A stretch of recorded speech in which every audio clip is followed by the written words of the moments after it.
What is up, everyone? How are you today? I hope you're having a good week so far. It is Tuesday, moving through the week. Yesterday was Base Staff Monday, so it was a lot of fun. It's not the same without Call, but we'll be back next time. Today, I've got Rian Stone with me. He's an interesting character that I haven't met him, but officially, we now have conversed. We're talking for the first time, but I've been following him for quite some time. So he's got some good takes, some bad takes. And actually, I don't know if you have good bad takes, but I actually haven't heard a bad take from you. But everyone's got bad takes. I'm sure I do as well. Yeah. Welcome to the show, Ryan. How you doing?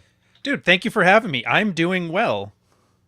Nice. Oh, just 1 sec. Sorry, I got the thing playing in the background. I realized I need to get the chat open. I like saying hi to the audience, too. I figure they're the guys that make this thing happen, right? It's so true. Yeah, my audience is absolutely fantastic, too. I really do have a great chat out there. Shout out to chat. What's up? You know what? Let's just do a preemptive spin. This is for the chat.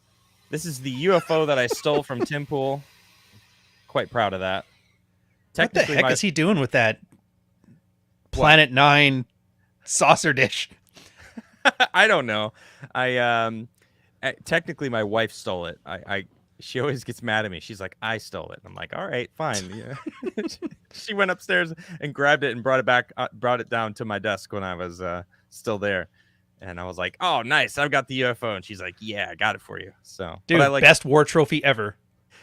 Actually, I've got a better one that I like even more. Oh, this thing weighs a lot, but it's what the globe.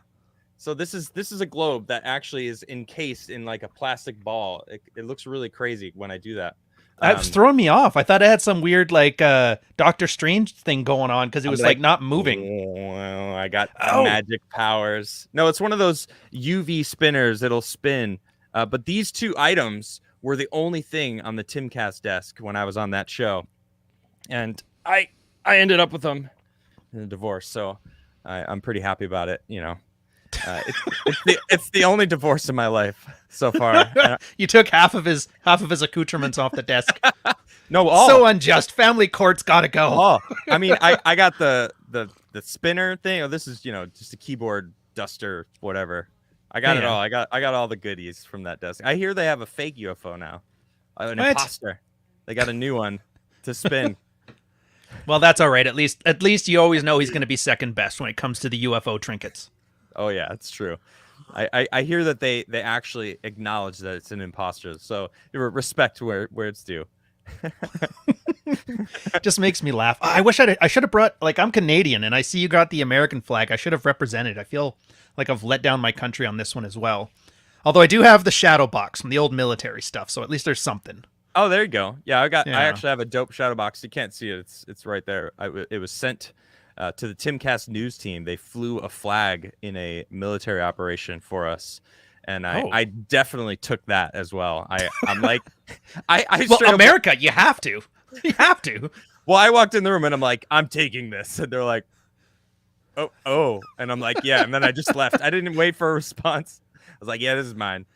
Anyway, enough about me though. Let's talk about you. So you wrote a book called. Now, am I pronouncing this right? The Fuck Files? Yeah. It's like a play on Fuckboy. Yeah. Having said that, stupid idea. I thought, you know what? I want to make this thing like it's not Barnes and Noble friendly. It's a real story. I didn't like sugarcoat things. Yeah. And so I'll put the word fuck in the title. And I thought this is great. And then all of a sudden I start looking around and like every third book has like fuck in the title. I'm going, well, now I'm just like derivative. This is ridiculous. Like, damn it. No one's going to know which one's mine. Oh, it's the one that says fuck on it. And it's like, yeah. Let me just grab the Mark Manson platitude book here. And that one has fuck on it. I'm like, okay, I get it. Do you like his style, or I'm sure you know of him now.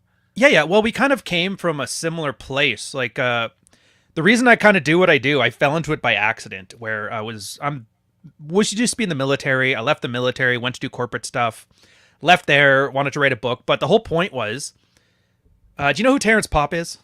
No. Okay, he's a YouTuber. He does like relationship stuff and military stuff, and he talked about this thing called administrative violence. Had a good how-to guide on to survive it. And in the military, I had that. It's like some horrible charges. I'm not going to get into it because it's like it's some depressing shit. But the group, everybody kind of helped me through it in this little space called like the married red pill. And then relationship was having problems. It fixed that too. And so I kind of got good. I'd been doing this thing for years, and then when I got out, decided to write the book, and it was the kind of the book that I wish I had had at the time when I was going through my problems, to let me know like what dating was like when I was younger, and then when I'm older. And I thought, would it be great if Jordan Peterson's book was this? Like, because no offense, I like Peterson. His book, though, it's kind of empty platitudes. I can't really apply that to anything. Yeah. So I thought, what if like somebody had just been through life and put this stuff out, but had things that actually applied to you? Yeah. So that was the plan. And then, yeah. It feels like his book is more of like for the everyman. Like most people can see it. Most people need to read some of that stuff, but a lot of people, or maybe not a lot, but certainly some people already kind of have that down. Like, Yeah. all right, well, my room is clean. I do take care of my business. I am in control of certain things, but being in relationships is a whole different story. So you were in the military. I gotta not ask you, even though you just said I don't want to get into it because it's a depressing story, and I'm like, I really want to hear what happened. Can you give me a little bit of a breakdown? Yeah, well, the short answer is got hit by a car when I moved to Montreal on a posting. Okay. And then series of unfortunate events. All of a sudden I get charged with, allegedly charged with espionage. At the time, there was a Canadian out of, I think it's Trenton, I can't remember, it's been a while, called Jeffrey Delisle. Turns out he was selling stuff to the Chinese. So we had a spy in our midst, and it was all big, and everybody panicked. And then anytime anything happened, people were automatically thinking, oh, is that another one? Is that another one? And so I got caught up in that, and then a whole lot of like punishment without due process, the full Edward Snowden treatment, but not that bad. Okay. Anyway, so at that point things got really rough, and then when you're down, it's when your relationships tend to have the most trouble. And these group of guys, like I said, the little red pill guys, swapped some notes. We learned some strategies, and I learned to claw myself out of it. And it's honestly, it sounds like, just using the espionage word, it makes it sound more interesting than it is. It's really just government bureaucracy, uncaring, and then you just happen to be caught in the right place, right time, with the wrong set of policies to put you into like labor camps and crap like that. So the reason I don't like talking about it's not because it's like top secret. It's just because I hate everybody who does relationships always has to have their stupid Batman origin story. And I call it that because, every time Batman has a new movie come out, you got to shoot his parents. And I'm like, I'm tired of I got divorced and she took half my stuff and my kid. And it's like, I listen to George Jones. I don't need this story.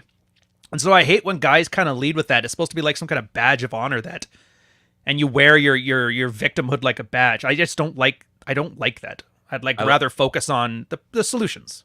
Yeah, that's a great attitude. It's interesting how much society has taught people to wear their victimhood as a badge. Like, look what I went through. You see this? I did this. Yeah. And, now you should listen to me because I failed before and I figured out why I failed. It's like, well, what about people who only succeed? What can we hear from those people? Why are they succeeding? Why did you fail? I could learn from your mistakes, but I don't know. It's interesting. Well, that's the thing. There's like the three types. There's the guy who's never failed, and so he doesn't know failure and how much of his stuff was accidental and how much of it was on purpose. There's the guy that fails and wears his victimhood, and he just wants an excuse not to do anything. Oh, it's not my fault. It's the damn liberals or whoever else to blame, right? Tucker Carlson did this. And then there's the guys in the middle, which I really love hearing more of these guys who did things well.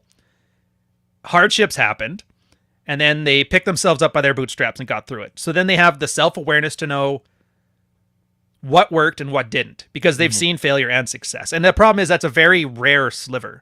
Yeah, because usually people are in one or the other, and they tend not to move around too much, at least in my experience. How do you recognize that? How do you see that someone has actually pulled themselves up from their bootstraps and it's gotten bullshit. You just got to listen. People always rat themselves out.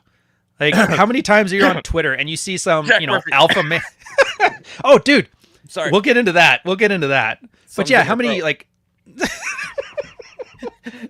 yeah, but like alpha males on Twitter talking about the 7 best ways to get a woman or the 8 great reasons hypergamy's out to get you, and then you listen and you realize and if you've experienced things, you can kind of hear something and that jives with what you already know, and this shit will never jive with it. And that's how you can tell. It's just a bullshit detector. It's like, I may not know this specific thing, But I'm understanding that peripheral thing, and that's not how it works. And that's usually how it works. But a lot of people, and I think you've experienced this too, where they're afraid of making waves or being adversarial, so they don't want to. Maybe they have a coworker that they don't want to piss off, or a boss they don't want to fire them, and so they just kind of keep their mouth shut and go along with it. And that's how bullshit kind of propagates. So you kind of have to be a bit ornery and call things out, or at the very least, like stress test it. Yes, I've experienced this. I figured you'd resonate with that one. That's all I'm gonna say. That's all I'm gonna say. I'm not gonna dwell on that. Oh yeah, for you we won't touch it, but for me, let's hear it all.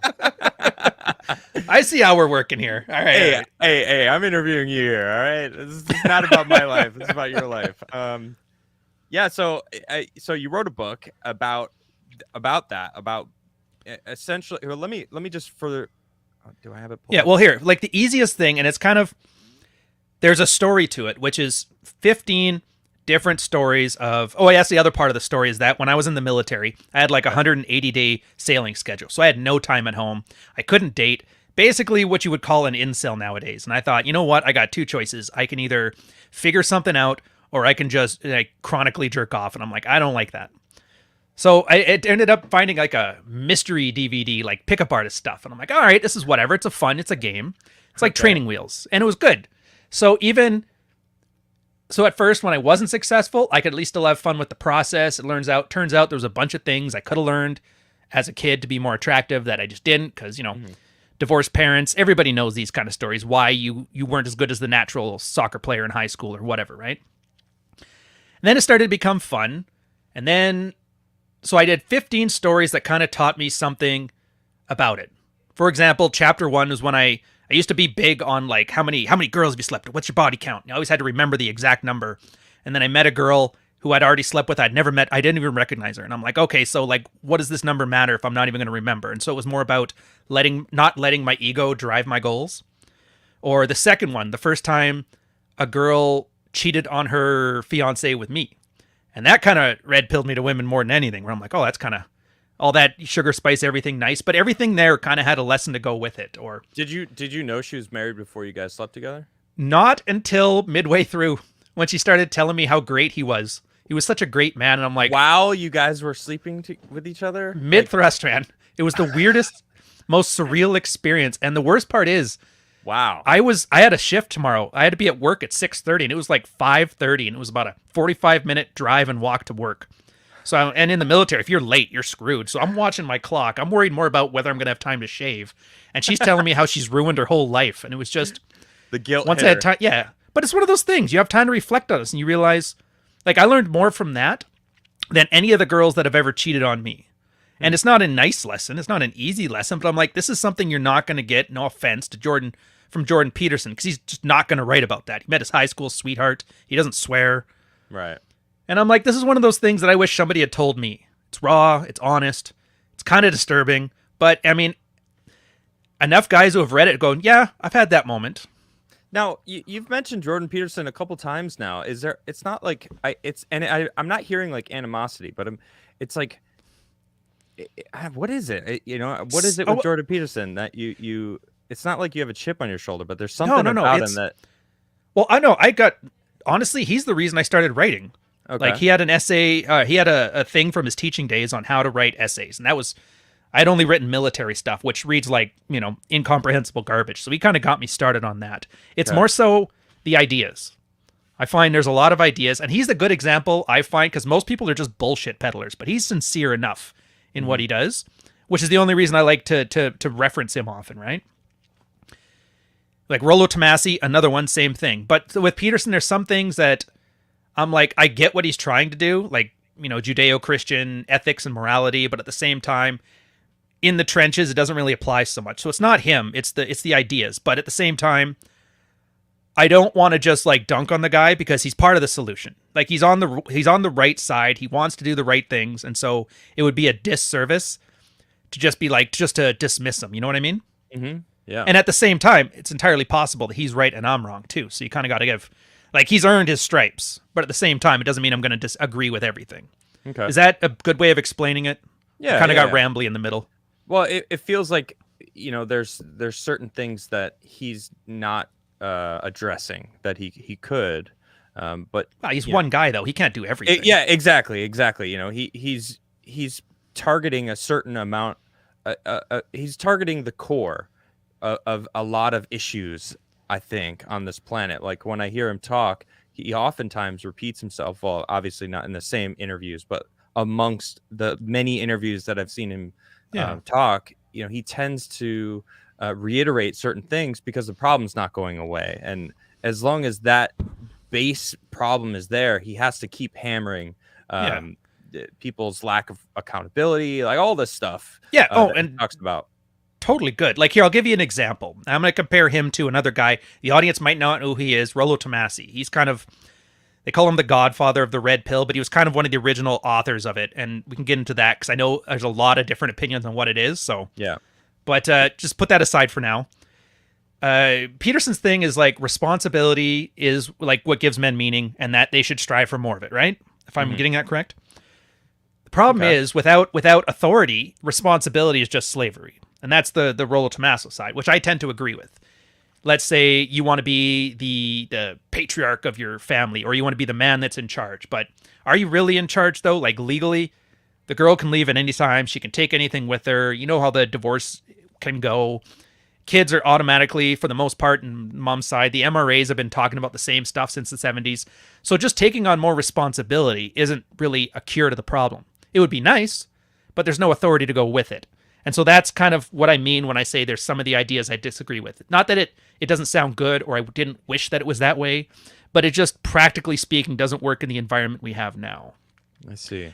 And then, of course, the answer is, like, if you're not needed, if you don't have the authority, then all you have is persuasion. And this is where I talk about, like, luxury branding as a man. Everybody's always worried what makes you a man. And I'm going, well, it used to be, you know, a strong back and a working arm made you a man, but the Industrial Revolution detached labor from productivity, so...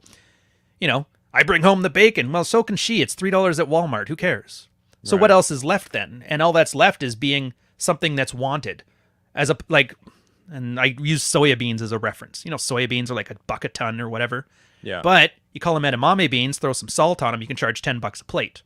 And the idea is, and it's a weird convoluted reference, and I hate how I'm using soy as the reference, but it works. Is that most guys... And the responsibility thing, they want to make men into soybeans. When I'm like, you're better off as an edamame bean. I can see it. Okay. Yeah. So yeah, but no, nothing but love for the guy. I think it's great. I think what he's doing is good. I think it's a better place that he's here. Plus, I mean, fellow Canadian, how could you not? How could you not stand for the man? Well, you bring up a good point though, or an interesting idea about how productivity has been taken away from men. You know, with machines essentially are doing all the hard work. Well, I mean, we create them, so like we did it to ourselves. True, but it's only going to get worse. You know, autonomy is coming. Truckers are soon to be replaced by autonomous trucks, and although I hear that they need to have someone in the vehicle at all times. Well, whatever that means, but eventually, well, what will men's purpose be? Not just because women have. They give birth. We need them for... There's an intrinsic value and path to them that they can't have it taken away until we start bringing test tube babies into the world. And I don't think we're going that route. I read a frightening article a couple months ago about how women don't need men anymore, and I was like, what did I? There's no shortage of those ones. Yeah, that's true. No, like but it was about how they can get pregnant without men, and I was like, this is insanity. Like this, what is this? Why are they writing this? What are they trying to do? They're trying to get rid of guys. Oh, I know. That's that weird radical feminist nonsense trope. Honestly, I put that on like the same wavelength as like Elliot Rodger manifestos. The stuff it's just super weird. And because it's weird and different, the internet grabs onto it for attention. Okay. Like, you're just not going to be able to dismiss half this population. It's just impossible. There's no way we went through millions of years of evolution for girls to wake up one day and going, you know what, Stanley? Fuck out of here. I'm out. I just don't see it happening. Oh, that's funny. So what do you do now? You just do the internet thing, YouTubing, you know? Well, a little bit of all. I'm working on a second book. Are you? Okay, yeah. Tell me about it. Well, this one's going to be, it's going to be dread. Oh, And it's okay. great. You know what? I have to take a step back to the red pill thing here. Sure. Yeah. So everybody go back. thinks, because like, what do you see on red pill now? You see people talking about politics or red pill and this and that, and you're like, no, no, no. Red pill was just ever two things. It was male sexual strategy and positive male identity. That's what it was back in like 2007 and 2008 when the like guys that used to be pickup artists had found out that a lot of that stuff they used to pick up women back in the day was also helping them negotiate for better salaries at work, worked in their marriages. And so it was the idea that you could swap notes with guys and figure problems out. And that's all it is. Guys swapping notes. It started with this Hawaiian libertarian. Guy's name was Keone Galt. And he talked about how game was red pill, made the reference, brought up something called the emasculation paradox, where because divorce is so scary for a lot of men because of like the consequences of it, what a lot of men do is they act more timid so that they don't piss off their woman so she doesn't try to divorce them. The paradox is that makes a girl more likely to divorce you because the parts of you that she looked up to, you no longer have and you're too meek and too timid, and so she has disdain and leaves. Wow. And so he says counterproductively, and this is like the very first red-pilled strategy, which I love, like for relationships. The strategy is you have to be unafraid of these kind of things if you're going to get into a relationship and act like the kind of man that makes you attractive. Otherwise, it's more likely going to happen. Right. See what I mean? Yeah, of course. It's and there's been other guys that I could talk about that forever, but I'm not going to waste your time on that one. The point you were getting to here was, wait, what was the point? Well, Dread. I asked you about your next book. Yeah, great, Dread. So Dread was the idea that a lot of guys were finding that their marriages were slowly losing sex. Okay. It's a keystone, right? Without sex, you're just roommates. Sometimes it was right after the baby was born. Maybe the girl had baby rabies and she just needed any man, and now she had sex, had the baby, doesn't like sex anymore.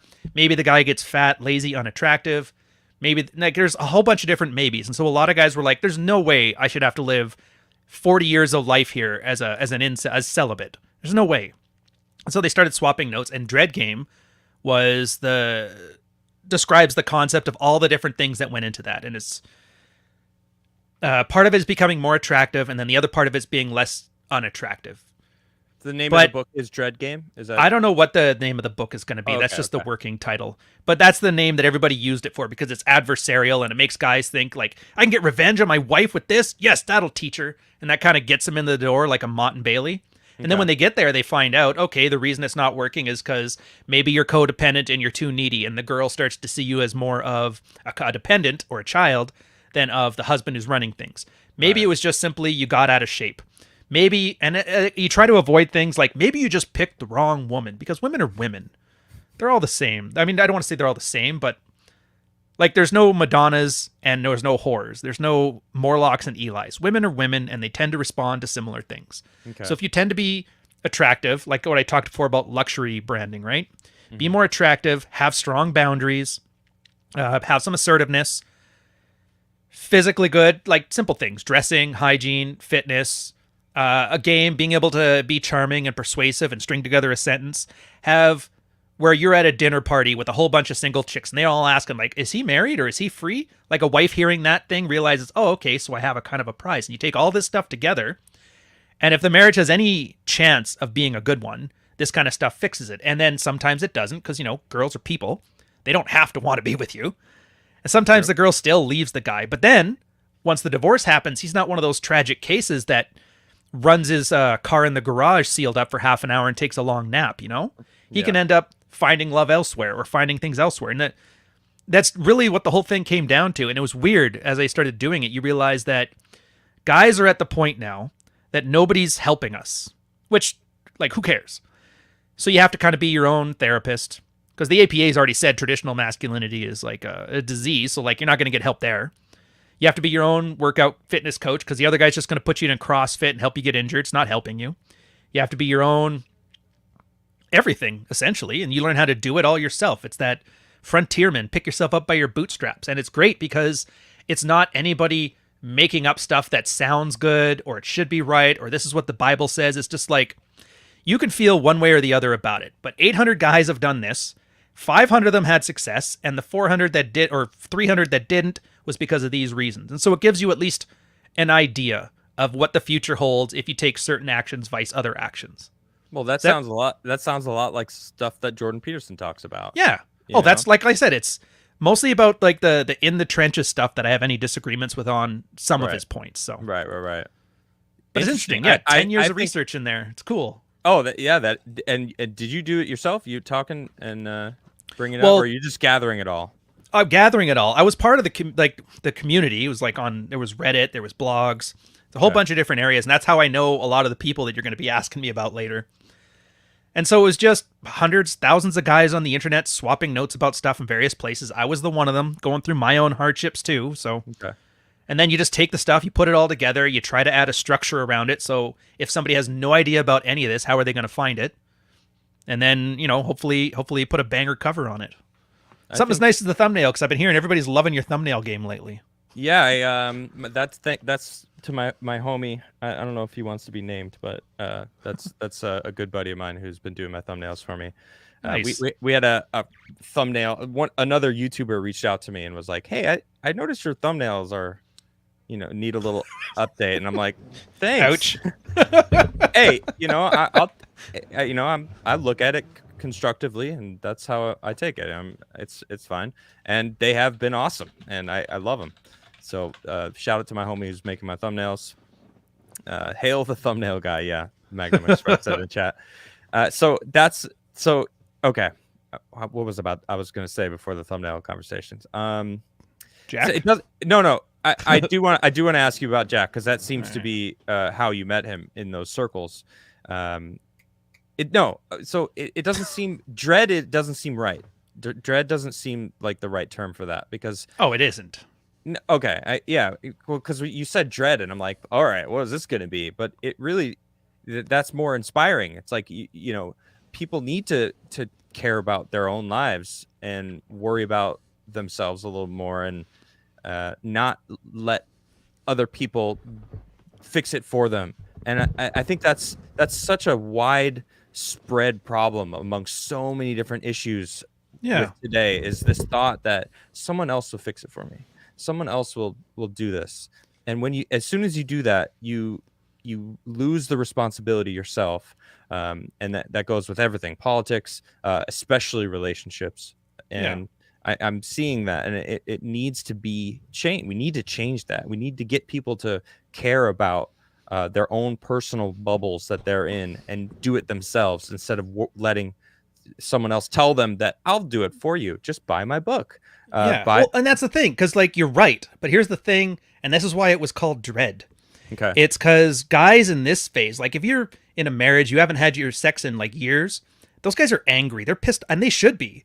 I'd be pissed off if I work hard, pay the bills, help raise a family, do the dishes, make sure she has the greatest life ever, and then the only thing you want in return is intimacy, and she says no. That should piss a guy off. That's the whole reason that incels are angry, is for that same reason. And from the end user's perspective, you can give them an inspirational thing, but they aren't hearing it. They're too pissed off to care. And that's the whole reason that it got called dread, was because that's the only way you're going to appeal to somebody, is by coming to their level and using language they can understand. I don't know if you've ever watched, there's this podcast called Fresh and Fit. And I've heard of it. Is it like the number one super chatted show on YouTube or something? I think probably. Don't even get time I ever heard of it. They took red pill and they're wearing it as a skin suit. Basically, you get to watch a bunch of drunk OnlyFans chicks get on there, and then they yell at them, telling them, "How do you not know that women are like this?" And then they get them drunk, and then they kick them off the show. And the audience is like, "Yeah, that was that girlfriend that ditched me at the bar. That was my bitch ex-wife. Yeah."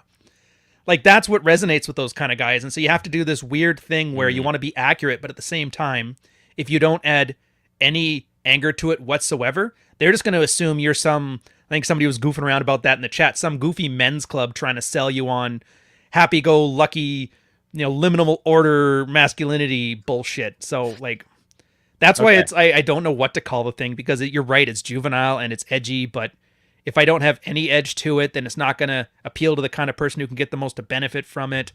I don't think it's juvenile. Guys are just weird. Yeah. I'll agree with that.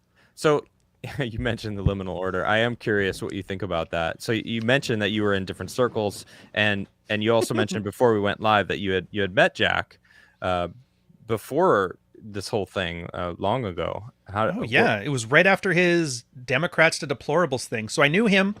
I talked about this guy Rollo Tomasi for. There was other guys. I think Roosh V. You guys might have heard of him. Doesn't really matter.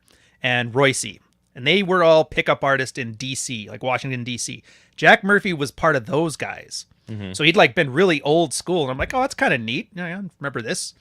So I talked to him and I knew he got divorced. And I knew he was doing like girlfriend swapping things with his girl at the time. And he was worried that he had an article about sending his girl off to a Tinder date to get railed. Yeah. And I read the thing. And so like, I get it. It's cringe, but I get it. The idea was he caught...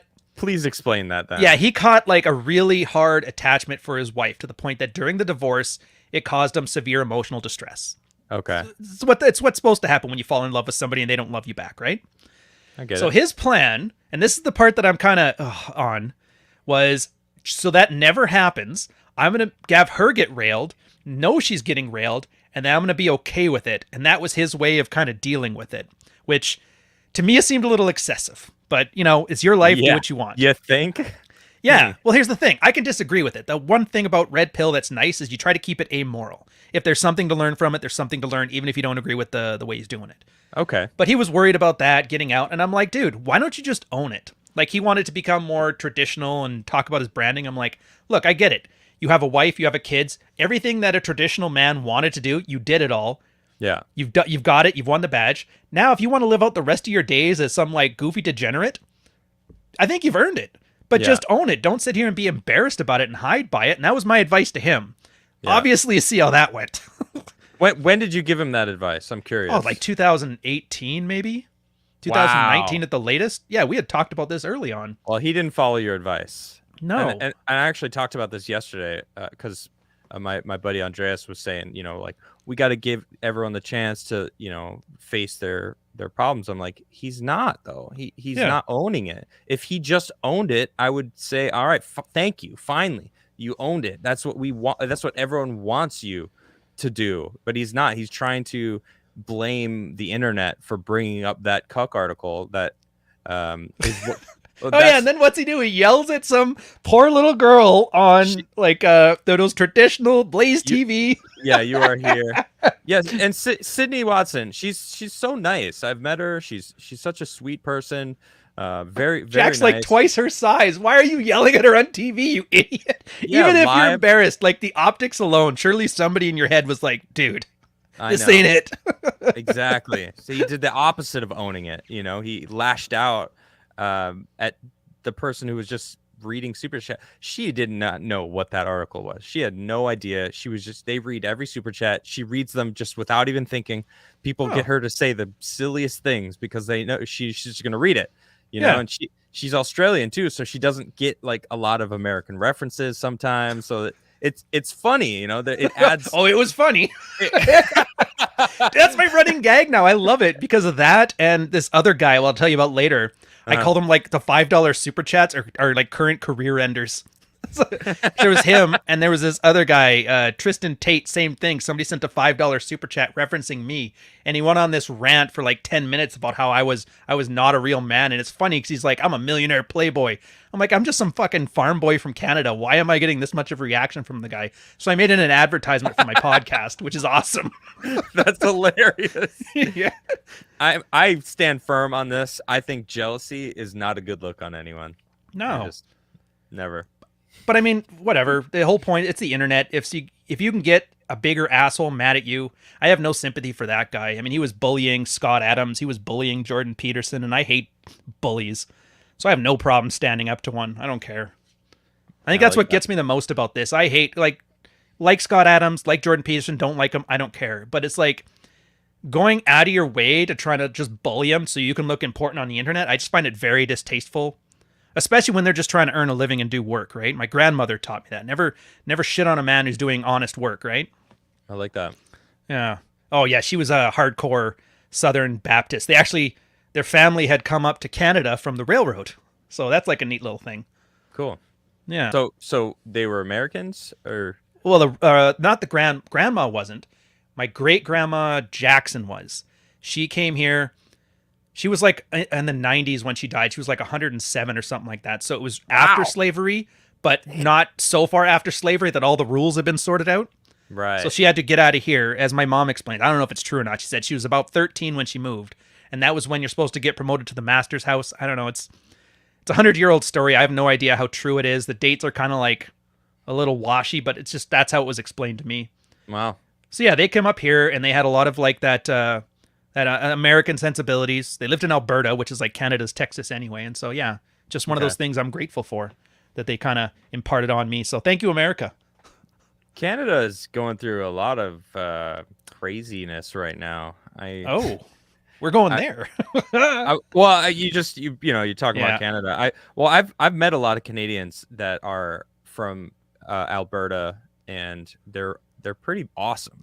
Yeah. I tend to get along quite well with people from that section of Canada. Western Canada, essentially, the prairies. Yeah, exactly. But man, I'm seeing some crazy takes from some of the French Canadians. It's the weirdest take is during that truckers convoy that happened. The fact that Quebec and Alberta got together. That's like, you never see that. They are the two provinces that hate each other the most. They're like, I don't know who hates who in the States. Some southern state that thinks they won the Civil War versus like New York City kind of rivalry. Okay. But Canada's weird how it's designed. It's very regional. It was originally designed for the Toronto-Montreal Beltway as like the financial capital of Canada, and the western provinces existed just to bring resources and capital to it, almost like colonies. Okay. And so that's the original Dominion of Canada thing, and that's how it's kind of progressed throughout the years. And this, what we have now, is a very extreme version of that. Like the Liberal Party of Canada was considered the rulers of Canada by divine right. They're like, they try to be kings, and that's why every 10 years or so the party goes off the rails and pretends like, they're the queen or some nonsense like that. So when you get those guys Trudeau's in charge, definitely acting like the queen right now. dude, he is our JFK Jr., the pretty boy whose dad was like the popular figure that was also the least popular figure. And I mean, there's the World Economic Fund stuff, and like, you don't even need to go there. How can you just go to like he's doing a bad job? Yeah. Plus the fact that he's done blackface more times than he can count kind of makes me laugh. And true. He is the first pickup artist world leader. There was this old like French TV show he was on for a while there where he told me he would tell everybody his technique of falling down the stairs to hit on a girl. And this is back when he had like a soul patch and mustache. He's like, yeah, you just talk to a girl, and then you just like lean to the wall, but it's the door there. And then he fell downstairs on live camera. He's like, and then she comes to see if you're okay, and you're right here. And I'm like, this might have been right before that Me Too accusation he had. Now, was that scripted? Was that part of the TV show he was on, or was that it's scripted like this is scripted. You have questions, I have answers. But yeah, that was something he really did. He was just a frat boy and a drama teacher and a snowboard instructor for most of his life, and then they needed some pretty hair to run the party because the election just before the entire party went from being the biggest party in Canada to relegated to a small rural town in Newfoundland. Oof. So like they were on death's door and they needed something. And at the time, Obama was big, so like, let's get our Obama, and then they grabbed him. That's Canadians Obama. I see it, actually. Yeah, and that's the problem is that he took all of these animosities between like the East Coast exists to be serviced by the West, and that builds and like federal transfers payments. Turns out provinces that make money actually have to pay into a fund that gives to the provinces who don't pay a lot of money. And this is where the Quebec-Alberta thing comes from, because Quebec is largely socialist. They have such amazing, like California level of like social spending. Okay. And so they're in huge debt. So then Alberta, making tons of money because of the oil feeds and the amazing productivity, or oil fields, they have to pay Quebec just because they're part of the province and they ran up too big of a debt. And so there's a huge animosity there. Basically, you have to, Alberta guys have to subsidize some French Canadian guy who just doesn't want to work, And that's my issue with a lot of this socialist / communist, like all these people that think it's going to be fun. It's utopia, man. You don't have to, everything's just provided for you. Like, all right, well, who does the work? Are you going to do the work? Well, no. Yeah, in this case, we can actually point to a place. They're doing the work. Yeah, exactly. Oh my gosh, what a mess. I forgot what I was going to say because that brought me up. Oh, I just want to just want to make it clear to the audience. This is not scripted. I don't really have that many. I feel like I asked you the questions I wanted to ask you. I want to talk about your book. I want to talk about, what you do and all that. So Well, now we Uh, can get into all kinds of stuff. This is going to be fun. Like, here, yeah. question. I don't know Oh, this much about you. uh-oh. Are you Uh-oh. married, in a relationship, single? I am married, yeah. Okay. Oh, What about congratulations then. you? What about you? 13 years common law. I think actually our anniversary is next month. It's one of those Common weird law, situations. common law marriage, like you didn't actually Yeah. get married, you just been together for so long. Yeah, and then in That's Canadian how it law, works. what happens if you've cohabitated for over a year, they Uh-huh. essentially you're married. Over But 1 year? yeah, well, it used to be 6 months, and the reason it was What? 1 year for me was because the military got a waiver because they were Mhm. finding that a guy could get a girlfriend, move in, go on a deployment, come home, and then find out he's divorced. And he's like, "What?" Ouch. So we're like, "Yeah, we can't have this, man." Yeah, there's always horror stories of a guy coming home with like "FU" written in ketchup on the walls, and the kids and the furniture's all gone. His Wow. deployment money that he brought home is missing, and just doesn't know Damn. where his family went to. So it's some crazy stuff. 1 year, it sounds crazy still. I think in Yeah. America it's like 7 years or something. Jeez. You I have think to it's be almost together. 2 now, but they're changing the laws. Like I had a video where the 94th richest Canadian, which is still pretty rich, he went through a case where he was common law, but he had to pay alimony in that. And it turns out everybody thought that was like what's her name? Yanis Fiamengo. She was like a men's rights chick talking about how this is unfair this, and she did the talking points. And this is where I was talking to you before about calling out bullshit, right? Hmm. And everybody's making these videos. This is horrible. Men have it wrong. Raw deal. Women are stealing everything. And I'm like, let me just go read this case. So I read the case, and what it was is he called her his wife. He bought her a ring. He declared her as his wife amongst friends and family. Okay. And then as soon as the separation happened, instead of doing what you're supposed to do, you have to get an arbitrator. You can or you can mediate things. The government basically rubber stamps any separation agreement you have, unless you pull some shit. And that was what he did. He tried to say, well, she was just some girl I had hanging around a bit. Then she took him to court, and he had lied to the judge, and that was what got him fucked over. And I'm like, Mm. oh, so then you see a lot of these MRA guy or men's rights activists cheerleaders, which are always women. Go figure. Men can't even run our own activism, so whatever. Yeah. And they're trying to tell you that this is how unfair it is. Women will take half your resources. And I'm like, no, that's not the lesson. If you read this stuff, don't lie to the judge. If you don't want to have somebody as your wife, don't call them your wife or buy them a ring.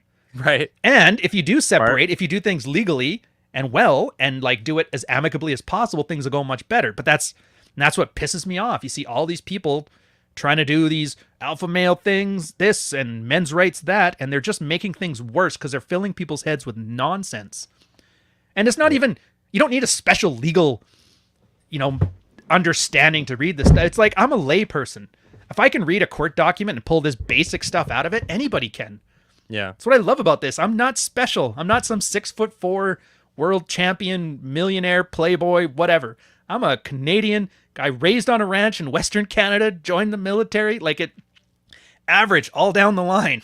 Yeah. And I can do this stuff. So it's like it's doable to everybody. And then to see guys so spectacularly fail, and then to see everybody just scavenge their corpses to get that little bit of super chat money, it drives me fucking nuts, Definitely. I Rant over. No, that's good. There's a lot to break down there. There was a joke about making fun of people who do things for super chat money, but I was like laughing on the inside, but I'm not gonna say the joke. Here, send it to me in a private thing. I'll say it, No, and I'll pretend I made up the joke. it's fun. No, that happens. That happens a lot. I don't like that. I get super chats from people who watch my show. Sometimes I get a lot, sometimes I don't. But I don't do my show. I like having conversations with people. I like promoting civil discourse. I like that, and that's part of the reason why I do my show. Obviously, that it is my job now, so I do appreciate the support when people super chat me. But I'm not going to cater to those people. We kind of talked about this earlier about, before we went live, about being authentic, online. And I could tell when someone's not being authentic and are just using things. This is what you were just talking about. They just use anything that they can to try to promote their narrative. And that is a problem that keeps happening until people are recognizing, hey, you're just, the word grifting has been thrown around a lot in the past couple of years. And that's essentially what it is. They're just grifting off of lies. You know what a grift is, right? Like history of the grift. Break it down. Well, it originally was called, there was a graft. A graft is a measurement of how much dirt or sod that a shovel can pick up. Okay. And then that eventually, around like 1800s, 1900s, they started to use that to talk about these big, ostentatious scams. Somebody doing a giant snake oil heist or, like Rockefeller, robber baron stuff.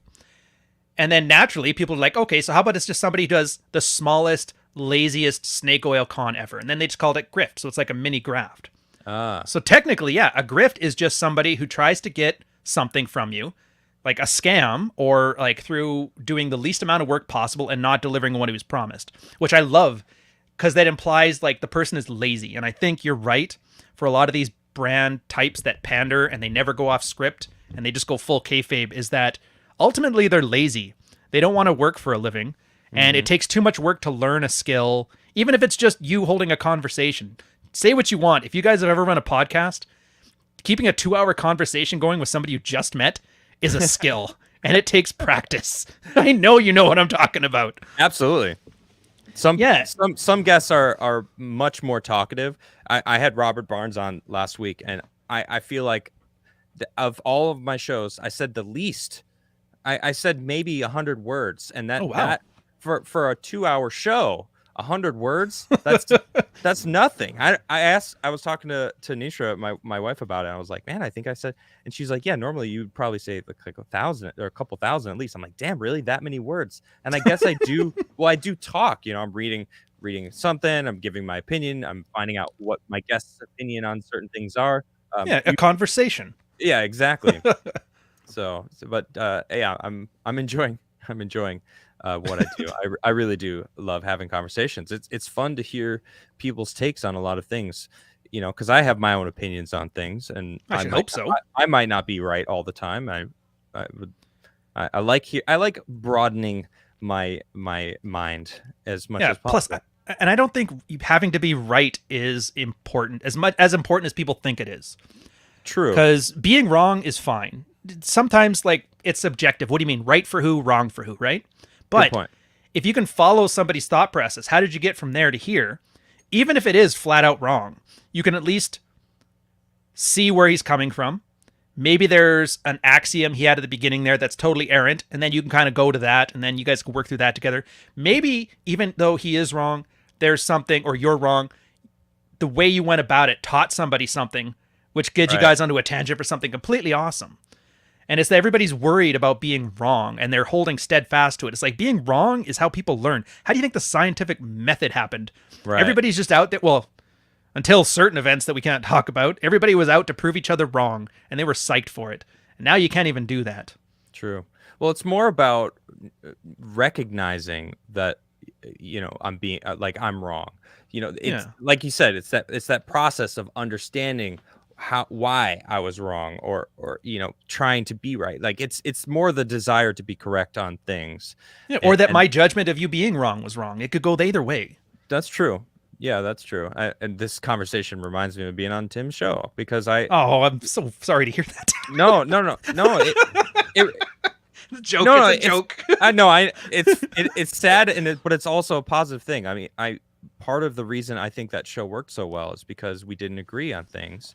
And then, he would tell it helped craft who I am, because he would tell me I'm wrong all the time. And in my head, I'm like, I know I'm not wrong on certain things. Sometimes I was. Sometimes I just was ignorant on what we were talking about because I was clueless. I really did have no idea the political landscape like Tim Pool. Right. He knows it very well. He's been doing it for 10 years plus. I don't know how long he's been understanding the whole political realm. So I still remember back in his old Vice days. I think Gavin McInnes was still running things back then. Yeah, he is very good at his job. So for me, I had to do my research. I had to understand what I was talking about so that I could back up my opinions, and it made me a significantly stronger person. Exactly.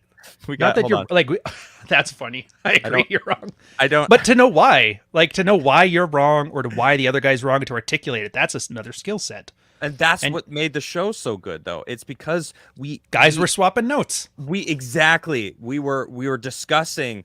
Oh, well, am I wrong, or are you wrong, or let's figure it out. it created more conversation about what we were talking about and breaking down the subject even more so at a different it's not just this is what's happening. It's this is what's happening and here's two different opinions, and we break out on what's happening even more so that people on both sides, maybe both sides, could get their viewpoint and have their brain flexed a little bit more, like, oh, that's you get exactly closer to the truth. Exactly. Dude, this is the most, you're basically describing the red pilled process of guys swapping notes. I love it. There was this guy, he's an OG on, his name is Whisper. He's on Reddit still. He talks about the difference between red pill thinking and blue pill thinking, exactly like you said. From a red pill perspective, you think there is an objective truth, right? There's not my truth. There's not your truth. That's just opinion. No, there's one set of facts and there's one truth. And then a subjective morality. The idea that, things can be good for me, but bad for you. Does that make them moral or immoral? It depends who's your perspective.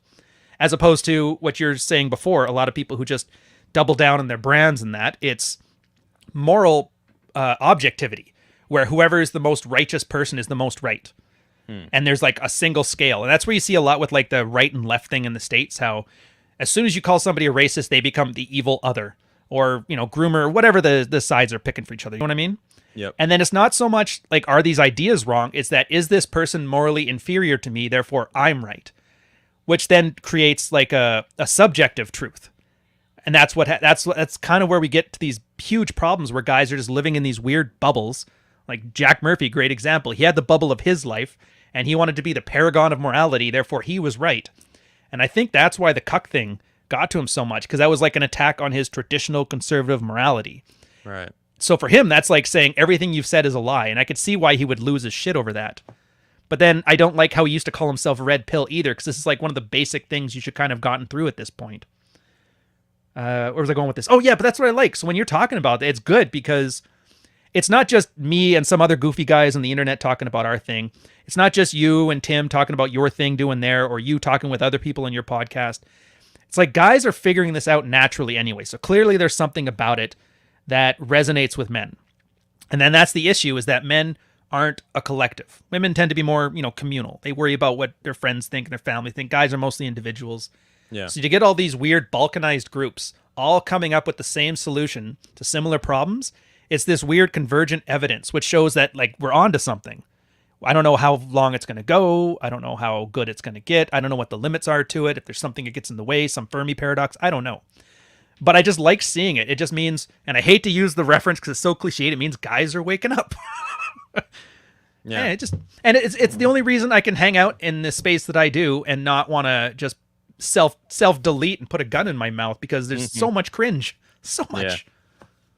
Yeah. I guess you probably get. I think everybody on the internet gets like an amazing amount of cringe on whatever cheerleader fan club they're in. Oh man, I don't get started.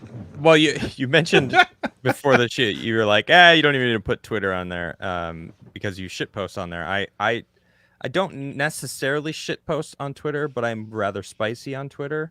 Yeah. I kind of just, I don't really care that much. And I think maybe that's why I've got a good following on there, because I just, I don't care. I just throw shit into the internet, and but I'm on. It's honest. It's not like exactly. It's honest, like shit that I'm throwing at the people that I feel deserve it sometimes. And you can make it blunt and honest. It doesn't have to be nice and honest, but it's honest. And I like that. It's coming from a real person who does real things. True. I think that's how you first found out about me, was one of my shit posts, wasn't it? Yep, that's true. Do you want to go there? I don't remember what it was, though. Do you remember? Or I think I do, because you brought it up on one of my live streams. I said incel is a choice. Oh, and then some girl who ended up being a producer for Tim's show. I didn't really know who she was. She's like, "What the fuck?"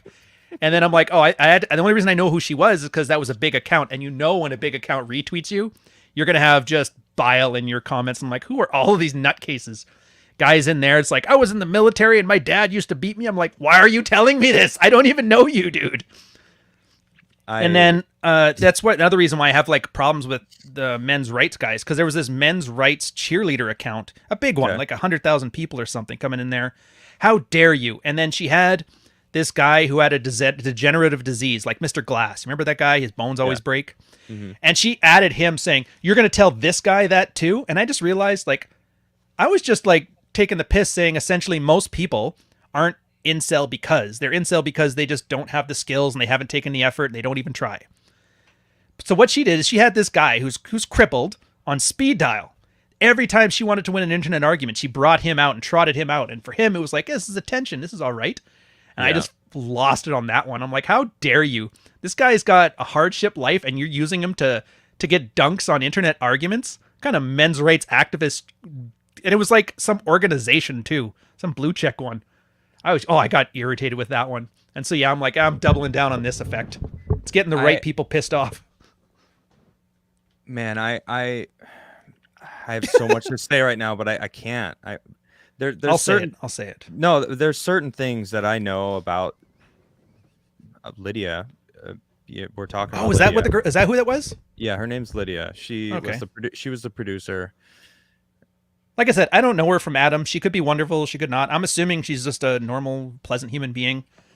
Has a strong opinion and couldn't believe that somebody actually said that. So don't take this as like dunking on her or anything. I'm just trying to be very careful with my words. I don't like when anyone acts morally superior. Ever. I can't even say it. Well, no, it's exactly what I was talking about before. The idea that moral superiority is their way of establishing that their truth is the truth. And It's just off-putting. Yeah. Man. Yeah, that's exactly what I was saying. The blue pill way of thinking. It's really annoying. You know, I have to say this before I'm going to continue. I'm not necessarily talking about her. Okay. We're talking in general, in the abstract. I'm going general here. I don't like when people act morally superior, especially when they're, you know that they do things that aren't even remotely close to being morally correct. You know what I mean? It's like when you again, we just talked about Jack Murphy for 20 minutes. Yes, I know what you mean. Yeah, exactly. Jack Murphy, another perfect case. You know, he acts so perfect, and then it's like, bro, not to say that there was anything wrong with what you did, because you know you do you, man. Live your best life, but don't act like you're above it. Don't act like it's the internet's fault for calling you out on it. You know, it's like, bro, you did it. Just own it. If you owned it, the internet would have nothing on you. But you don't, so they like, all right, we're going to slap a Jack Murphy beard on everything. Yeah, there's like two rules on the internet, man. Don't post feet pics, and don't let them know you're insecure about something, because they will drive a truck through that. And he broke both, I think. But can we comment, by the way, the one thing that I found so weird, his like liminal, I can't even pronounce it. His Limmy order types, the traditional conservative, bring back men the way they used to be, for some reason had like a 2-week fascination with finding as much gay porn as they could find on the internet. Yeah. With like perfect, no, it's not because I'm into this. It's because I need to know what my brand is doing. And I don't know what to interpret that as, but it makes me laugh on any of the ones that I'm thinking of. Hold on. But so the people in the liminal order were finding gay porn. Well, how do you think? Like, because he had a whole bunch of like stuff where he was out jerking on, stuffing stuff up his butt and whatever. 69, yeah. Hetero flexible or something. But that's the point. It's like I know about this stuff. It was kind of funny when people were throwing it out. I didn't care that much. But there was guys who were like looking for this stuff. You don't just find that on Pornhub, type Jack Murphy, and 800 of these pop up. No, somebody had to become. I know the quartering was someone brought it to his attention. He did a lot of reporting. Oh, he probably gave him the full Captain Marvel treatment. He did. He was. Yeah. Daddy needs a new shed. I think he just got a new house. Yeah. Oh, of course. Thank you, Jack. Doing good. But you know what I mean? It just seemed weird how everybody was talking about classic morals and all this stuff. They're like, wait a minute, I got a reason now. I got to look up all these jerk off videos. And you're like, why? Yeah, I don't understand that either. But I think it's a dysfunction. That whole idea of looking back to the 1960s cigarette ads and Norman Rockwell paintings for your morality, you're going to get weirdness like this, I think. True. I don't know about these guys, but I had grandparents that were alive in the 40s, 50s, and 60s, and it's not anything like people describe it as. There was no barbecues out in the patio all day. There was some raw shit. And I'm like, I wouldn't want to go back to that. But hey, like I said, it's cigarette ads. Like, it's aspirational. They're selling that the way they're selling like fat chicks in Sports Illustrated now. It's supposed to be the aspirational model for some reason. Yeah, it's edamame beans. Nice tie back. I like it. I like You're it. like, yeah, see, but it all, you take a step back and look at the big picture. There's so many similarities with what the problems are and what the answers are for a lot of different things. It's not, and a lot of it revolves around self accountability and doing the fucking work. You have to do the work. You got to do the work on yourself. You got to do the work. That's why the phrase "incel is a choice." I can understand where you're coming from with that, because for most people, humans are, I mean, we're pretty lazy, and society's kind of built up this world of everything's done for you. Yeah. You don't have to worry about it. We got medicines to take care of this disease that you get from taking this vice, and then you get this vice by not having to work at all on growing, or I don't know, alcohol or Yeah. whatever. Is your marriage bad? Well, this counselor will fix it, or this priest will fix it. Somebody else will fix it. You don't have to. Someone else will fix it. Yep, exactly. Yeah, I don't like it. And and this is where I kind of like, I like the self-responsibility part of the Peterson message, because it may not be your fault. And that's always the 6-year-old argument people have. Well, I'm not the one who ruined this marriage. She did. Yeah, well, in the military, they had a great saying for this: when your subordinate screwed up, their fault, your responsibility. So like, fix it. And it's just who else is going to be invested in your happiness but you? Nobody. You're the only guy who wipes your ass every day without complaint. So like, treat that guy like he's worth a damn, That's a funny statement, but I've never heard it before. But it's good. It does. I like that. Yeah, but for yourself though, not for others. Like, you can't control what your wife does. She's a person. She gets to do what she wants, and that's the problem with, like, we were talking before about the narcissism. People have their image of their high hoity-toity morality. They think that everybody else is a set piece, and therefore, when they go off script, you have to yell at them. That's why Jack's yelling at Sydney Watson. She went off script. You're supposed to talk to me like I am the second coming of Norman Rockwell, motherfucker. You can't talk about cuck stuff. Or Dude, he really has, out of all the people on the internet with big egos, and I know a couple of them, he's got the biggest ego. That's what the guys tell me. They were watching him jerk his ego on film. It's God. Tip your waitress. I'm here all week. The point of this, it's true. It's so, like, a lot of this is just getting out of your own head, realizing that, and this is the weirdest, another one of those shit posts I do, women are people. Yep. It gets a lot of traction and a lot of hate, which I'm finding very surprising, because, like, you get the certain guys that treat women like they're princesses, they can do no wrong, they're the mother of my child. Then the other guys that are like, women ain't shit. And, like, both of them aren't even talking about people. They're talking about an idealized, or whatever the opposite of idealized is, form of person. As opposed to just observing the person right in front of you, see how they act, and act accordingly. True. Yeah, your wife could leave you anytime and take stuff and whatever. You can't stop her. But she wants to be with you. Again, that's the edamame bean thing. She wants to be with you. So whatever it is that you do that makes her want to be with you, just continue to do those things. And then she, because she's happy, will do the things that you like. Because when you're happy, you want to make the people you're with happy. And it seems like such an easy thing. Don't be needed, be wanted. But I'm already like 300 pages into describing how to get there, and I've not made any progress yet. So it's like a harder topic than it sounds like. I guess if it was easy, everybody would do it, right? But true. Yeah. Well, life is challenging.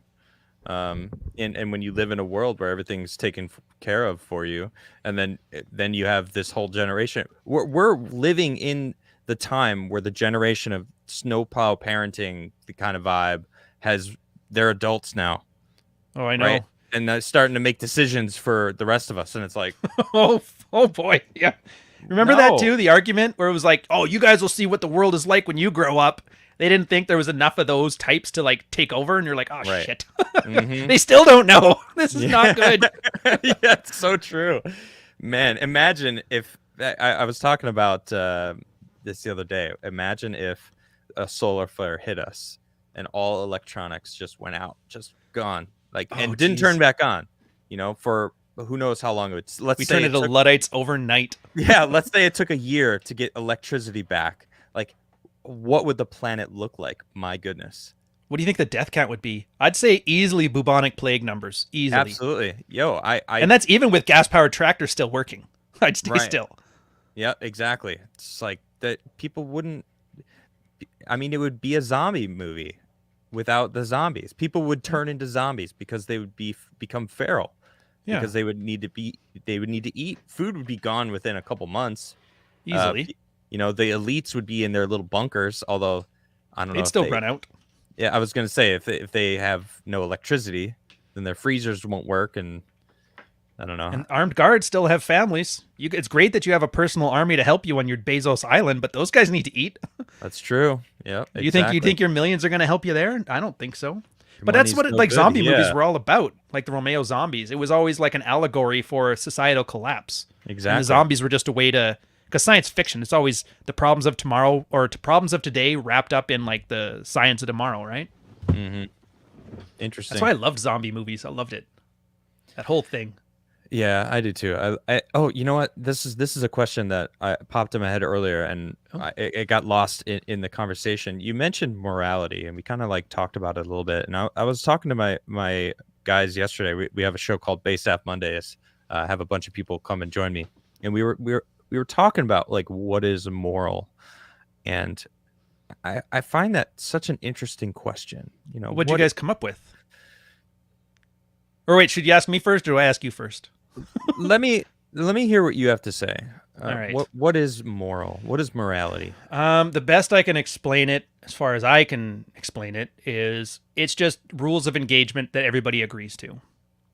So I'll use an example here. Everybody's like, you should, like how extramarital sex is like the big talking point now amongst a bunch of circles, right? You shouldn't just be having sex. It should be marriage, and you should be staying together for a lifetime. So that's a moral standpoint. But if you look at why that's a moral standpoint, it's because agricultural revolution. People could grow more, private property became a thing. So knowing who your children are is a thing, and they didn't have, paternity testing. And so you had like marriage 1.0, one man, one woman. You'll work in the fields all day, but I won't have like a harem of 50 chicks. All 50 of you can have a wife. And and I'm not saying it like they handed it out. I'm just saying that's how it's self-organized, and that worked well. So yeah, but back then, you had your sexual maturity, which happens somewhere between 13 and 16. And then you have your economic maturity, the time when you're able to provide for a family. And then you could be working on the farm at 17, 18. So at that point, a house was just, get your family together. You guys raise a house together, like the Amish are doing with barns, and you're good to go. Yeah. So by 18, 19, you guys are trying to have kids. So you're asking somebody for like 2 to 3 years, keep it in your pants until you get married, because then we have the good family unit and everything goes well. Great. Now what happens? We're in the information economy. So that same sexual maturity doesn't change because we're still people. 13 to 16, you're still horny. You can have sex. She can have, babies, whatever. Although it's a bit of a, I'm not saying it's good to have, don't go there. I'm just saying biologically it's possible. But economic maturity, with the way the housing market is, with the way that you have to go to a 4-year university, possibly 6 years for legal school, 8 years for medical school. Now you're getting to the point that somebody's almost 30 years old before they're economically independent and can actually raise a family. So what you're asking now is for somebody who has been horny since they were like 14 to keep it in their pants for 15 years. It's just not possible. And so as a moral framework, it just doesn't stand up anymore. Right. So what you have to do is you have to evolve a new morality. Now, what can we all agree to? I think we're going to figure it out. People are going to do things, and it's going to be, our lifetimes are over before it gets sorted out. But people are going to do things, and the ones that pick right are going to continue to thrive and have families, and the ones that don't are going to die off. Which way that goes, I don't know. But whenever I look at morality, I always think of like what, and I don't want to say social contract, but what agreement did we all come up with that made it work? And is it still there or not? And I'm finding for a lot of things that we would always consider moral, and maybe they are still good, and I agree with a lot of them, there's just no environmental backing for it anymore. You know what I mean? Like I think people don't take into account how much environment affects our morality. That's interesting. I never really looked at it in that way. But I got to give credit to Whisper on that one again. I realize I'm referencing a lot of like the old red-pilled guys on this stuff, so I don't want you guys to think I'm some kind of Nostradamus thinking a thing. There's, like I said, hundreds of guys are coming up with this stuff. I'm just Library of Alexandriaing it. Well, that's what good humans or humans have gotten by passing good information along. So it's good to, of course, give credit where it's due. It almost feels like the pendulum has swung far past, because you look at what's going on right now with like the whole abortion thing, And what Oh is yeah, that's more so messed up, man.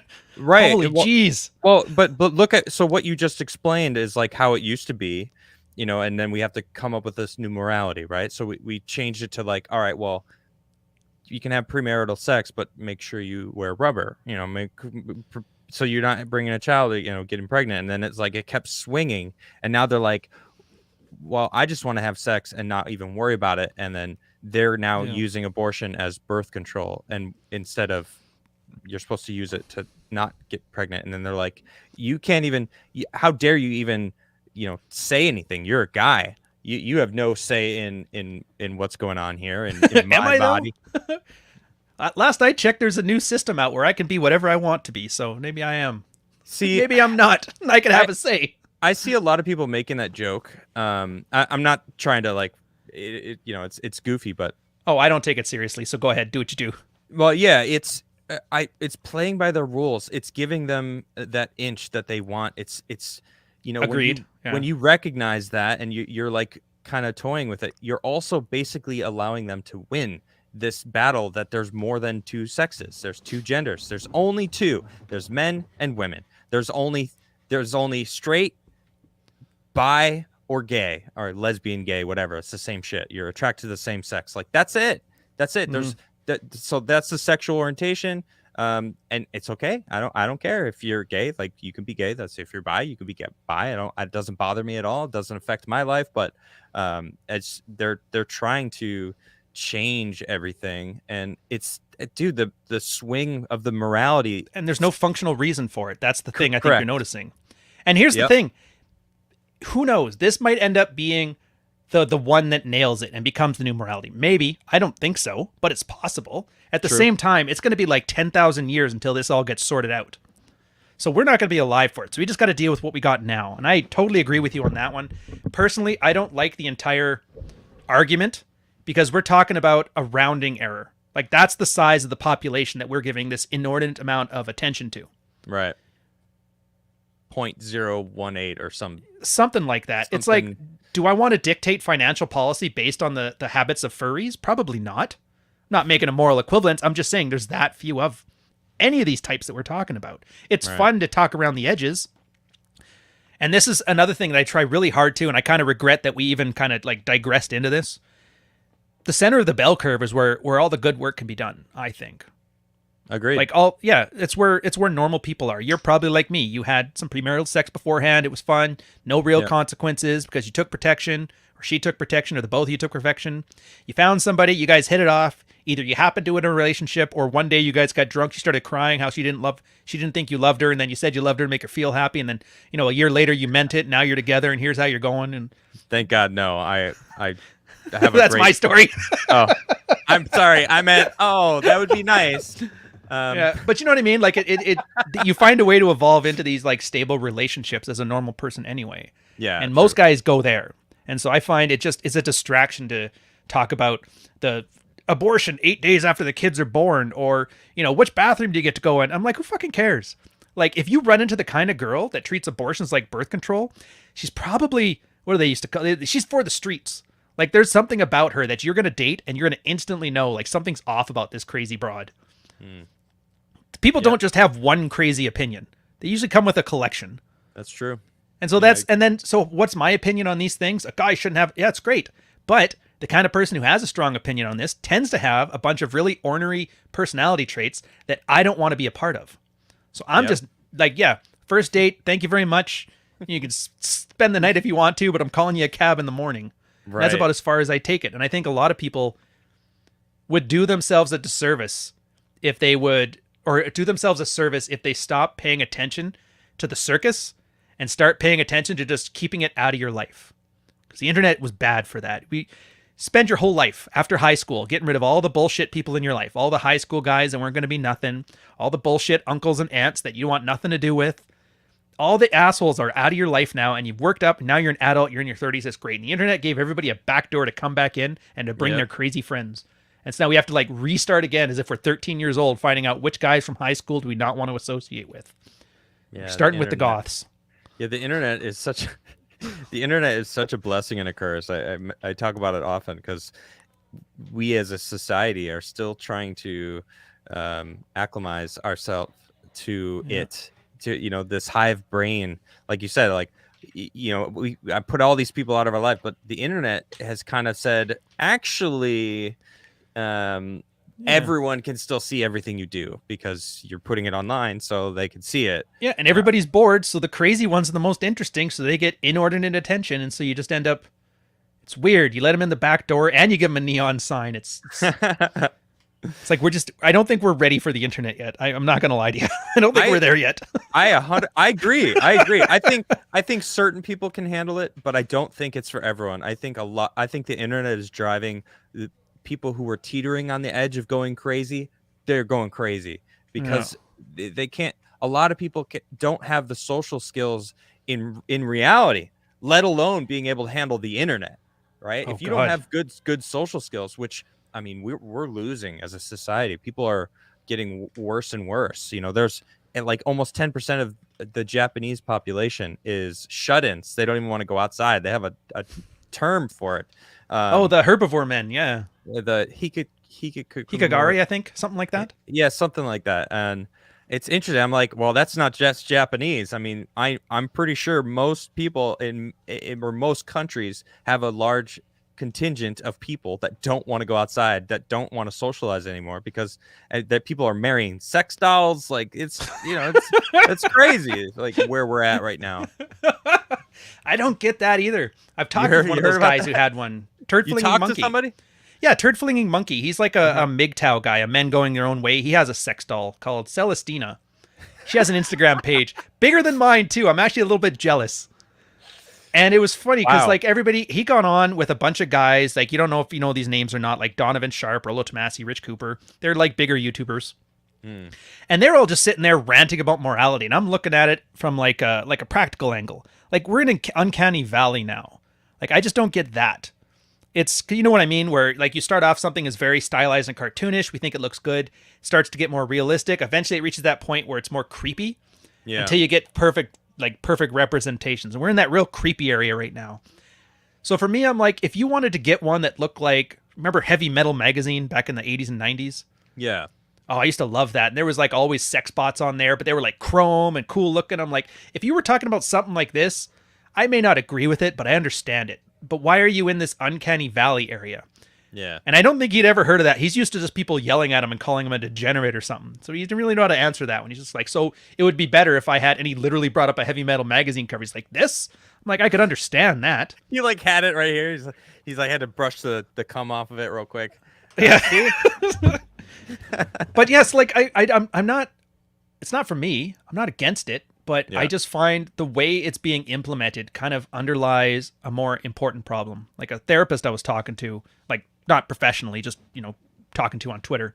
Mm-hmm. And he brought up the point that like if somebody wants a sophisticated sex toy, that's one thing, right? We have sex toys, girls have them all the time. How is that different than a vibrator, whatever? But it's once you start attributing a personality and identity to it, that it shows there's some kind of mental disconnect there, like a parasocial kind of relationship, and that when that goes away, like don't be around. And that was his concern. I'm like, that's actually a good point. It's Like the Tom male Hanks cat with Wilson. lady. Yeah, exactly. The male cat lady. Basically, But I mean, right? Yeah, if guys are going to be celibate, then this is why the internet sucks too, because back in the day, you weren't called incel. You were just called a fucking virgin and go get laid, you idiot. You fucking loser. And then you're like, oh, I'm going to teach those guys. And then one day, you're at a party, and I'm not saying this from experience. I'm just saying that's how it usually happens. Some girl that nobody else liked, but, you were drunk, and you're like, oh, whatever, why not? And then you get the one out of your way, and you're like, oh, okay, it's actually not that big of a deal. And then you're calmed. Now that's being robbed from men. That little bit of social shaming, the slump buster, I think that's a horrible, it's a good tradition that needed to stay, and it's died off, and it's kind of tragic, even though it sounds crude and insulting to say that. I'm like, it filled a niche, and I would rather have that than the Elliot Rodger incel type, or that dude who went to the massage parlor with a machete, and then one of the girls stole it from him. Like Well, that's, you never heard about this one? Yeah, I don't know about this. Yeah, every 6 months, some incel does a crime, and then all the usual suspects start attaching their brands to it. And this one was, this guy was going to a massage parlor, some redhead kid, and then he went in there with a machete with his manifesto, But I guess it was funny because he was so bad at it that one of the naked chicks like took the machete from him and held him at bay till the cops got him. And I was like, Wow. how do you walk into like a mass murder situation and have the victims like overpower you instantly? He didn't even get anybody. I was just laughing. But I mean, but the tragic side of that, yeah, is like that, or Alec Minasan, or George Sadini, or Elliot Roger. Like this is, I call it Thotrazone. The way we got society set up right now, the casual sex thing, you know, guys who are more attractive, more social, tend to have more sex than guys that are less, and the gap is widening. And then the effect of that is there's going to be a small segment of those guys who aren't healthily adjusting to the sexual marketplace, in lack of a better word, that they're going to do crazy stuff. They got the right mix of crazy and lonely and internet reinforcement from guys who feel the exact same way they do. And I don't think we want it any different, because in order to change that, we have to make fundamental changes as a nation that nobody's willing to make. Yeah. Like letting guys have a say on whether like your wife gets an abortion and you have any say in it. The fact that we're like, no, absolutely not. And that's just one thing. But you get 100 of those things and add them all together, you're just increasing that marginal number of crazies that aren't anywhere. And so the worse that this stuff gets, the worse that stuff's going to get. Now, where does it end? Do we find an equilibrium? Is it like gun violence in the States where you guys, the Second Amendment, guns, I don't care. Everything else is, you know, the cost of doing business. Like, where does that happen? I don't know. But at the same time, I'm not going to sit here and speculate about that. I'm just like, okay, so what do you need to do as a middle of the bell curve person? Well, just don't go near that incel MGTOW crap. Don't go near that crazy woke rad femme nonsense. This is where normal people are. This is where people are having the fun. These are the attractive guys. This is what they're doing. Align yourself on this side of things so you can actually enjoy, because we're in the best time it's ever been to been alive. You're sitting here, 2 guitars in the background and a spinning UFO, making a decent living doing that. Three. My mistake. Like, do you think this would happen in 1986? No, you would have been on PBS with that horrible VHS graphic on the front and nobody would be watching it. But no, we're here now. And you can do this. I can write a book about my dick and it can sell really well. Pays the mortgage, pays the bills. And so everybody's sitting here talking about returning. It's like, what do you want to return to? The days of polio? The days of getting arthritis by 35 because you're working in a factory? The day of losing your arm in a war that you were conscripted for to fight the Germans? Like, what the fuck do you want to go back to? I think it's back to this. Some people have a view of the 90s being like, I was a teenager and I don't know how old you are. About the same. Okay. So yeah, I was a teenager. My music, it was carved from the 90s, and there was like an era of like good solid movies. It wasn't woke stuff. It was like really based on the story and characters, and it kind of like it almost feels like the pendulum was swinging and hit the bottom point at that point, and then now we're moving forward in life, and we're realizing it's like, oh man, we should have stopped the pendulum back there. The boomers said the same thing about the 60s though. Remember that? This isn't music, this is just noise. What is this rap and grunge? Back in my day, we used to dress like a woman and sing about the devil. I absolutely complain about music, but I'm a musician, so I definitely have I critique music much more. I hold it to a high standard because I love music myself. Ooh, question for you then on this. Sure. Like, obviously, I know you probably don't like top 40 lately, especially new country. That am I guessing? Because it's too simplistic. It's missing anything that makes it interesting. I couldn't tell you a song on any top list right now because I just don't listen to other people's music. I listen. The only new music I'm hearing is stuff that my wife listens to. That she's like, oh, check out this song because she likes independent artists, and random stuff will pop in. Or people from my chat will be like, hey, check out this new song that I wrote. And there was actually someone who sent me the song, and it was in my head the other day. I'm like, oh, it's a good song. It's cool. Oh, so do you ever go for like the new EDM stuff? Like, I don't know, vaporwave or like synthwave, that kind of thing? The EDM stuff, not so much? Not really, no. Oh, fair enough. You really are a harsh critic. I like it.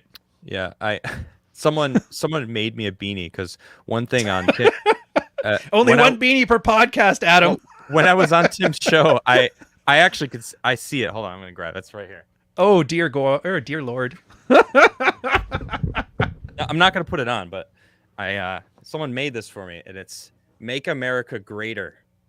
Oh, that's funny. Because I would say that I'm like, this whole "Make America Great Again" thing. I'm like, I don't necessarily agree with it because why are we trying to like go backwards? Like, let's move forward. Let's become stronger. Let's get better. So make America greater. And I kind of said that, and someone sent me this beanie, and I really like this one because I believe in that. I'm like, why don't we move forward in life, and why do you want to go back to something that was when we can just keep advancing forward? Everyone Well, wants it's not to, even the way it was, because that's the thing. I remember this from a deployment. I used to keep a journal. Good point. Yeah. Where I'd always write down, like, what was I doing this day? What was I doing this day? And I remember after the deployment, everybody's like, you know what? This is going to be the best deployment. We hated it. It was the worst thing ever. The schedule was horrible. The work was bad. The captain pulled a lot of bullshit decisions. We didn't get to our shellback rituals, the King Neptune. There's a whole bunch of cool things, and it was just all removed. It was just a slog. But about a year later, I'm like, that was the greatest thing we'd ever done. And then I remember reading through my old journal. I'm like, holy fuck, I forgot how shitty this was. And I think that's the problem with nostalgia, is that over time, you forget about all the bad parts and you only remember the good parts. Exactly. Like, we forget Rwandans were chopping each other up.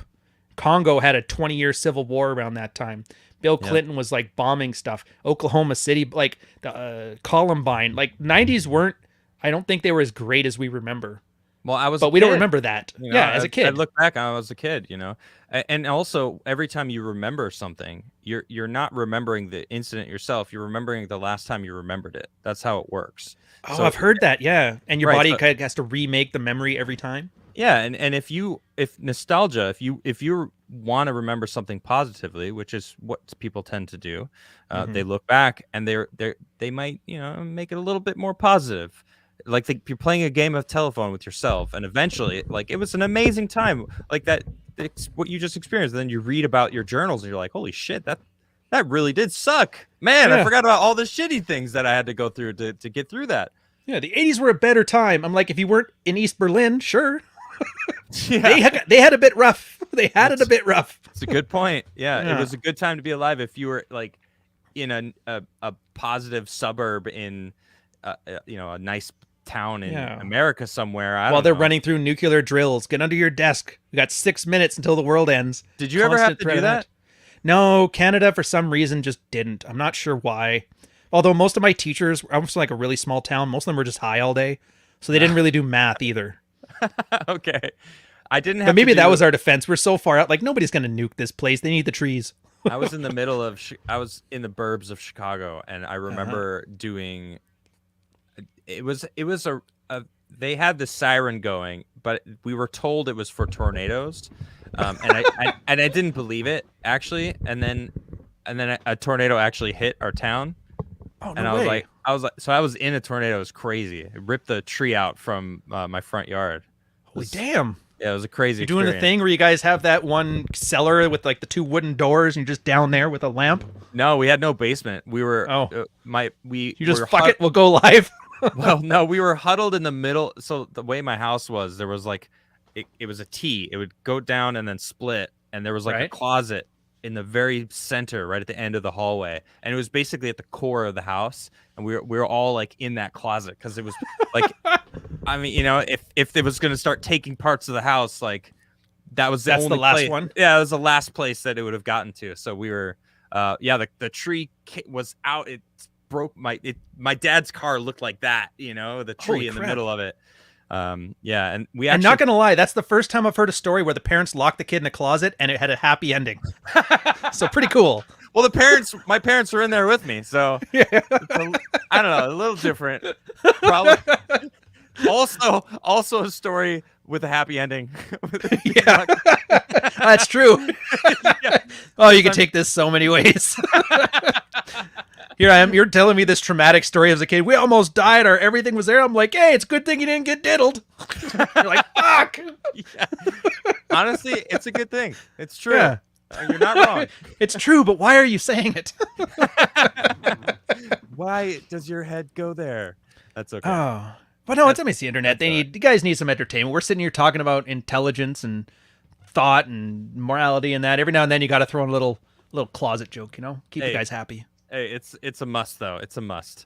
But anyway, this we've been going for about an hour and a half, and usually I'm deep into super chats right now, so I'm going to jump into them. Oh. But I just want to let everyone know, definitely go give Ryan a follow. Down in the description below, you can find his YouTube channel and also the Amazon link to his book that he is selling. When did that book come out? It came out last April. I think it's been about a year and a bit now, so it's good. One Nice, thing nice. though, for the YouTube channel, Sure. the important stuff is a playlist on there called The Sidebar. It's as close as I can get to making it like a university syllabus. So if Cool. you're gonna go there, I yell at Chick Talks as it's like entertaining and stuff, but that's like the real working part. If you're there to actually learn and not just have another YouTube ramble about Amber Heard and Johnny fucking Depp. Or TikTok videos. Yeah, or TikTok videos. You do a lot of that. They're always funny. Yeah, I don't want to resort to watching cringe. Sometimes I'll play a cringe video at the beginning of my show and laugh at it. Nice. With my guests. But not when I do interviews though. When I do interviews, I like to just kind of just have a nice solid conversation for I appreciate that. however long it goes. So you're always welcome back on the show every time you want to come back on. If you were to come back, though, we would just talk about certain stuff that's going on. In Dude, I'm all for it. You're actually really easy to talk to, like really easy. Thank you. Yeah, appreciate that. It's a skill, and you've got it. Thank you. I appreciate that. Ian Hall says, LMAO war trophies, #winning. Thank you, Ian. Jimmy Jones says, thanks for saving our lives, Coach Ryan. All right. That's the running gag where they keep calling me coach because I hate coaches. I hate them. I've seen that often actually in chat, or I don't. Don't tell the internet you don't like something because they will fucking run a truck through it. So they keep calling me coach or couch. So it's your fault, essentially. Yeah, it's my fault. Okay. See, you own it. I respect that. Mish Chad of Arabia says, heartfelt don't eat paint advice by Coach Ryan. Thanks for saving our lives. I like this. This is good. Yeah. Oh yeah, they know Jack. I got that vibe. Yeah. I still want to get the heartfelt hoodie that she made. Sydney Oh no shit. She made a heartfelt hoodie. All sorts of products. There's a mug. I want that. Heartfelt. There's a little. I think it's like a little like a cuck, a little chicken holding a heart and like hugging it or something. It's. You haven't seen it? Hold on. Let me see if I can find this. Oh, I can internet for it. Do your super chats. I'm gonna check this out. Yeah. And then share your screen so we can show everybody. Jimmy Jones says, John Watts with the $5 super chat. What you doing, bro? Well, I don't know. Yeah, you mentioned him earlier. J-Mac celebrating 6 months as a member. Thank you, J-Mac. Appreciate that. A willingness to admit that you are wrong is what separates the modern right from the left. That's a good point, actually. Yeah. I want to know if I'm wrong. I would like to be corrected if I am wrong. Because I don't want to be wrong. You know what I mean? I want to be correct on things when I'm talking about stuff. Is that really what it's like in America?